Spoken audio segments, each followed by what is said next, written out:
जिंदगी में घर में आप सुख शांति चाहते हैं, घर में लक्ष्मी चाहते हैं, परिवार में शांति और बरकत चाहते हैं, तो आप झाड़ू का सम्मान करना सीख जाएं। घर की जो झाड़ू है ये घर की लक्ष्मी रूपा है। आज घर घर में झाड़ू का अपमान होता है, झाड़ू लगा के दूर से फेंक देते हैं, जहां मर्जी झाड़ू को रख देते हैं, कोई खड़ी रखता है, कोई लांघता है। जिस घर में झाड़ू का सम्मान नहीं होगा, जिसको झाड़ू के बारे में ज्ञान नहीं होगा, श्री महापुराण में सूत जी महाराज कहते हैं झाड़ू के अपमान से बड़े से बड़ा पुण्यवान भक्त शिव का भी आबाद नहीं होगा, बर्बाद हो जाएगा। क्योंकि समुद्र में जब लक्ष्मी प्रकट हुई, लक्ष्मी को विष्णु जी ले जाने लगे, सो जी कहते हैं सारे संत हाथ जोड़ के खड़े हो गए, लक्ष्मी को आप ले जाएंगे तो मृत्यु लोक में बिना लक्ष्मी के कैसे जीवन पलेगा। विष्णु भगवान ने देखा लक्ष्मी की ओर, पिताश्री से प्रार्थना की, तभी झाड़ू के रूप में छोटी बहन लक्ष्मी के पास आकर खड़ी हो गई। लक्ष्मी ने आदेश दिया, जाओ मृत्युलोक के प्रत्येक घर में, चाहे किसी जाति का हो, किसी धर्म का हो, ज्ञानी हो अज्ञानी हो, अमीर हो गरीब हो, छोटा हो बड़ा हो, कोई ऐसा घर नहीं होगा जहां मेरी बहन झाड़ू नहीं होगी। ध्यान देना, उसी दिन से झाड़ू घर घर में हो गई।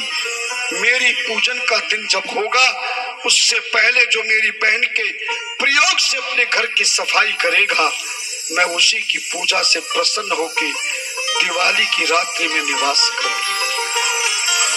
ध्यान देना, झाड़ू किसी भी प्रकार की हो, आप सब जानते हैं झाड़ू को कभी खड़ा नहीं रखना, झाड़ू को कभी निकाल के दूर से फेंकना नहीं, कभी गीली झाड़ू हो जाए तो धूप में जरूर सुखाना, और कभी भी खुली झाड़ू घर में नहीं रखना। ये बात तो तुम जानते हो, पर जो मैं बताना जान रहा हूँ शिव पुराण से, वो पहली बार सुनोगे। ध्यान देना, तुम दो गलती करते हो। जब ये झाड़ू बूढ़ी हो जाती है, बिना काम की हो जाती है, तब आप इसे कूड़ेदान में फेंक देते हो।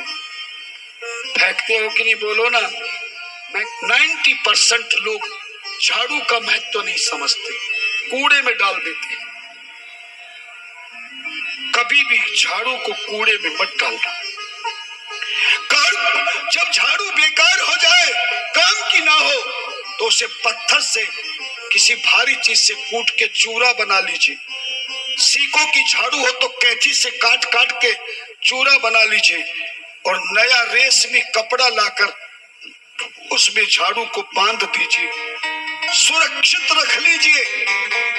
जब कभी कहीं जाओ तो बहते हुए जल में इसको प्रवाहित करना चाहिए, या अनाज पैदा होने वाले या कोई भी चीज पैदा होने वाली भूमि, किसी की जमीन में भी गड्ढा करके रेशमी वस्त्र में बंधी हुई झाड़ू को जमीन में दबा दीजिए।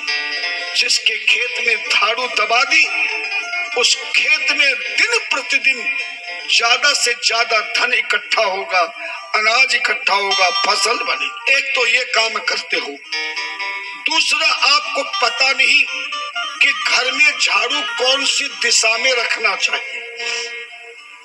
शिव पुराण का बताऊंगा आपको, आज तो समय हो गया, कल श्लोक बताऊंगा। लिखा है कि किसी के घर की झाड़ू घर के सदस्यों के अलावा अगर कोई बाहर का मेहमान, जान पहचान का व्यक्ति या अनजान स्त्री पुरुष उस घर में आकर किसी के घर की झाड़ू के दर्शन कर लेता है, तो झाड़ू को वरदान है लक्ष्मी का। कल बताऊंगा श्लोक बोलकर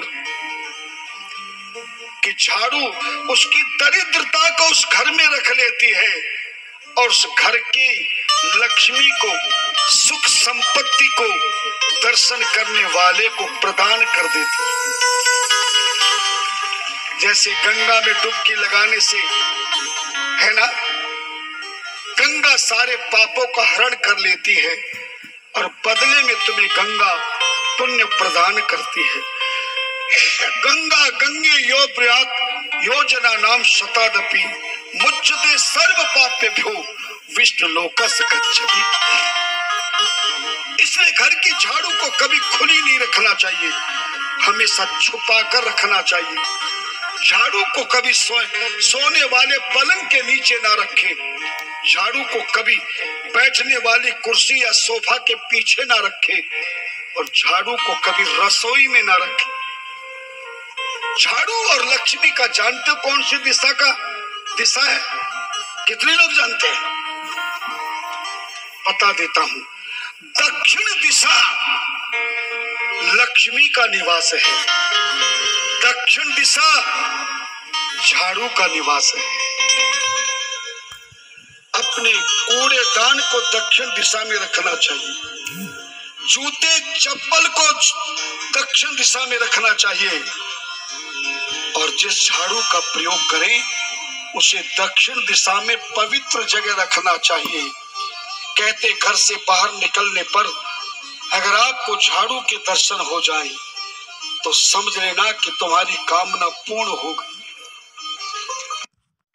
जिंदगी में घर में आप सुख शांति चाहते हैं, घर में लक्ष्मी चाहते हैं, परिवार में शांति और बरकत चाहते हैं, तो आप झाड़ू का सम्मान करना